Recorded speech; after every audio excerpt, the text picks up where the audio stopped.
Assalamualaikum warahmatullahi wabarakatuh. Alhamdulillah, hari ini kita berjumpa kembali pada program Tahsin DPD Golkar Jawa Timur dengan materi tajwid anak cabang dari Mat Far'i, yakni kita yang insya Allah hari ini akan membahas mat tamkin. Okay. Hari ini kita akan membahas apa? Mat tamkin. Apa itu mat tamkin? Kita kenalan dulu sama mat tamkin. Secara bahasa kita sudah belajar mat itu artinya panjang. Kemudian tamkin sendiri artinya kuat. Ya, maksudnya gimana? Ya. Jadi secara istilah mat tamkin adalah kaidah panjang yang terjadi ketika ya kasroh bertasydid, ya, ketika ya kasroh bertasydid bertemu dengan ya sukun. Ya, jadi mat tamkin itu kaidah panjang yang terjadi ketika ya kasroh bertasydid bertemu dengan ya sukun. Ya, jadi seperti ini. Jadi ada dua ya. Yang pertama ya-nya bertasydid, harokatnya kasroh, kemudian ditambah bertemu dengan ya sukun. Nah, itu syaratnya mat tamkin. Jadi ada dua ya. Yang pertama ya-nya bertasydid, harokatnya kasroh, kemudian ya yang kedua harokatnya sukun. Ya, ini penulisannya biasanya bisa langsung seperti ini. Ya. Kemudian ini proses terjadinya mat tamkin seperti itu. Jadi syaratnya prosesnya harus ada ya yang bertasydid, harokatnya kasroh, kemudian yang kedua ya-nya sukun. Syaratnya, ya ini ada syaratnya. Huruf ya yang kedua tidak diikuti lagi dengan huruf hidup yang dimatikan. Seperti kita pelajari 2 minggu yang lalu, kalau ada huruf mat, kemudian ada huruf yang dimatikan, maka dia adalah mat arid lisukun. Jadi syaratnya mat tamkin itu ada ya tasydid, harokatnya kasroh, kemudian bertemu ditambah dengan ya sukun. Syaratnya tidak boleh huruf selanjutnya itu mati. Karena kalau huruf selanjutnya itu dimatikan, maka dia bukan mat tamkin lagi, maka dia masuknya ke mat arid lisukun. Bisa dipahami sampai sini, ya? Ya. Kemudian ini penulisannya. Jadi dalam Al-Quran Timur Tengah, atau kalau kita bicara Quran Arab, ya, Quran Utsmaniyah, Ros Utsmani, itu huruf ya tasdidnya penulisannya seperti itu. Ya. Jadi ya kecilnya tambahannya itu ada di samping. Kecil seperti itu. Jadi penulisan mat tamkin antara Al-Quran kita, Al-Qurannya Indonesia dengan Al-Qurannya Utsmani, ya, Al-Qurannya orang Arab itu berbeda. Kalau kita seperti ini, langsung ada kadang ya-nya tasydid ketemu ya sukun, atau langsung ya tasydid kemudian di bawahnya ada kasroh berdiri. Paham, ya? Jadi itu perbedaan penulisan.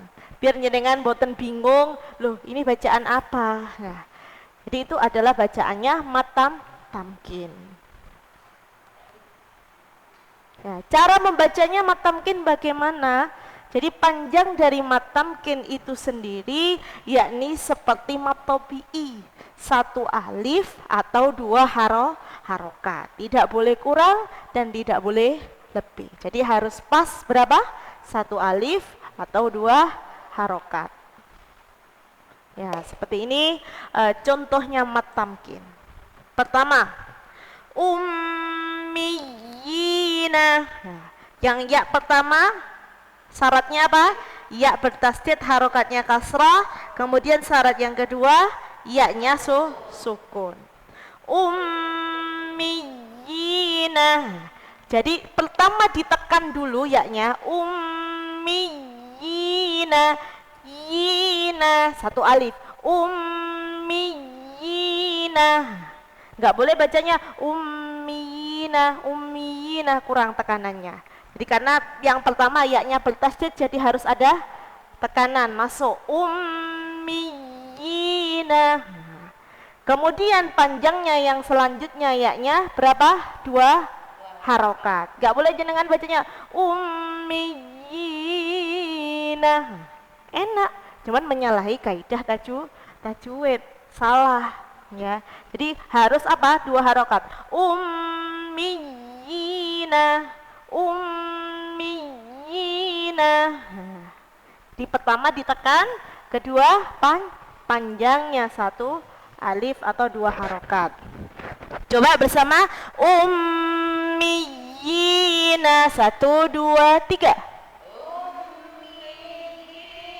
Nah, jangan mi.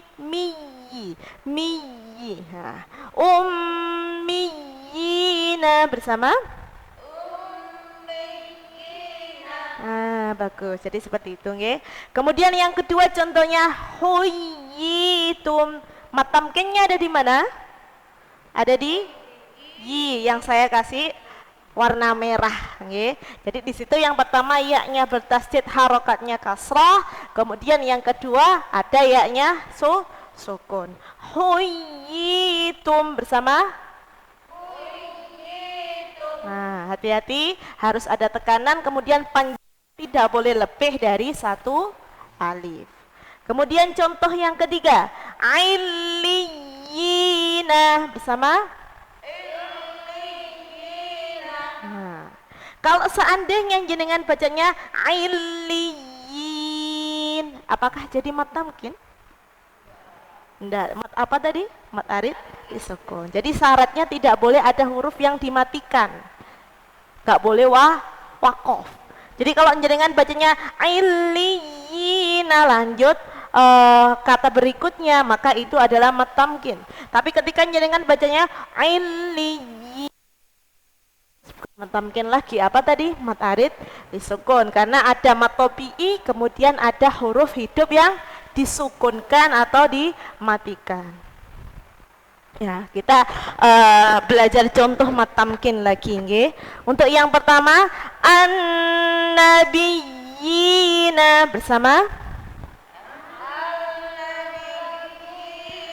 An-nabiyina.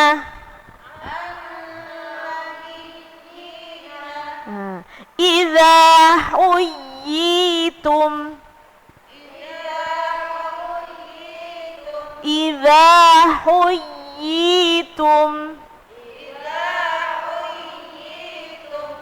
Jadi banyak masih kadang pembacaan mat tamkin ini kadang kurang tekanan. Huyitum, huyitum atau huyi. Nah, jadi huyi ada tekanannya. Wal ummiyina bersama.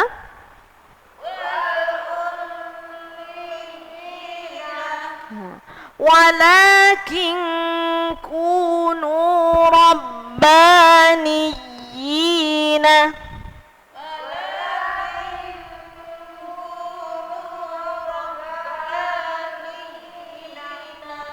Illiyina.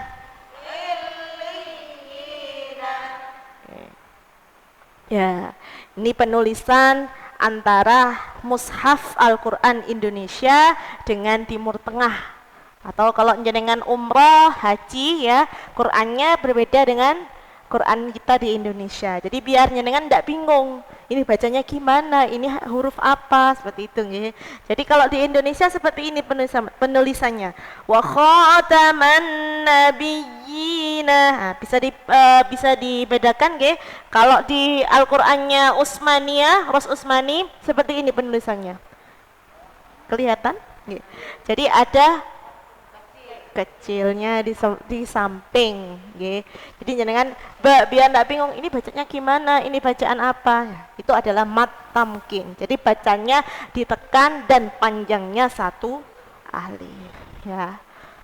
Nah, seperti ini perbedaan antara Al-Qur'an yang ada di Indonesia dengan di Timur Tengah dalam apa? Dalam penulisan mat tamkin. Nah, coba kita baca wa khataman nabiyina bersama.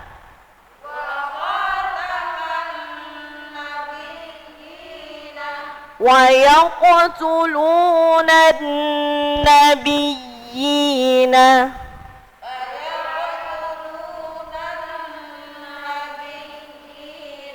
Oke. Coba ada satu yang mencontoh. Monggo jenengan.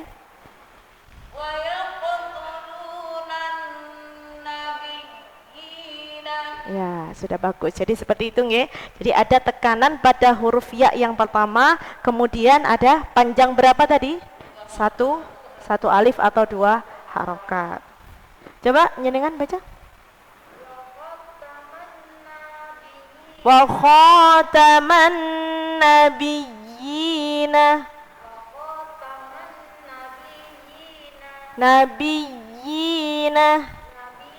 Nah, ini contohnya yang masih kurang benar. Nabiyina. Nabi didikan. Wa khataman nabiyina. Nah, masih kurang pas. Nabiyya. Nabiyina. Itu harus ada tekanan. Yeah. Jadi bisa baik yang ada di rumah maupun yang ada di sini bisa nanti ketika di rumah dipraktekkan, ditirukan untuk bisa membaca mat tamkin secara baik dan benar. Ya, coba. Rabbaniyina bima kuntum bersama.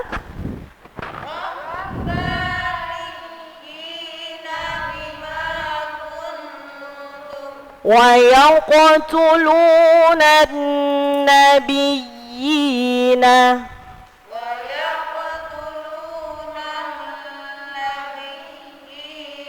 Nah, seperti ini nggih.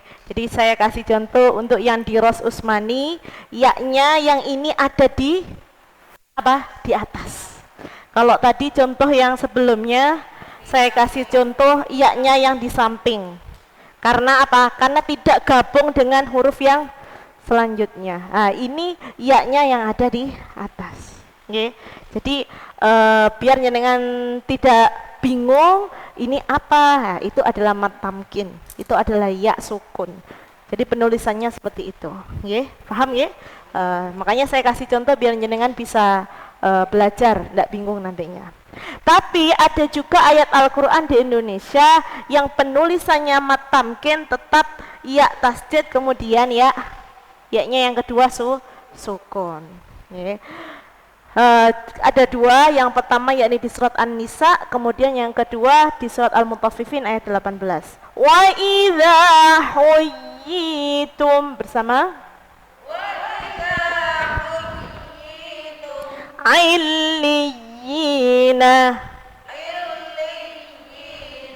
mungkin di dua surat dan ayat ini jenengan boten bingung karena sudah jelas di situ ada ya tasdid kemudian yang kedua adalah ya sukun. Tapi insya Allah karena jenengan sudah tahu tadi sudah saya contohkan penulisannya mat tamkin, mulai dari yang seperti ini, kemudian yang seperti ini yang di Ros Usmani, ya.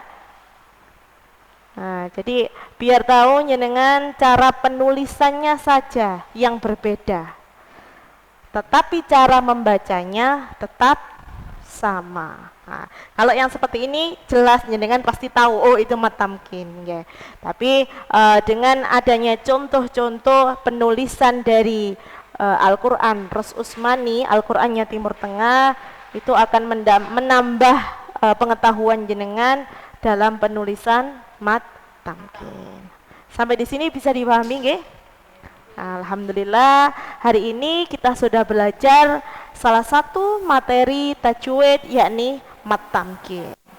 Mudah-mudahan bermanfaat dan bisa dipraktikkan di rumah masing-masing untuk memperlancar bacaan mat tamkin dengan baik dan benar. Kurang lebihnya saya mohon maaf. Sampai jumpa kembali pada tentang program tahsin DPD Balget Partai Golkar Jawa Timur. Wassalamualaikum warahmatullahi wabarakatuh.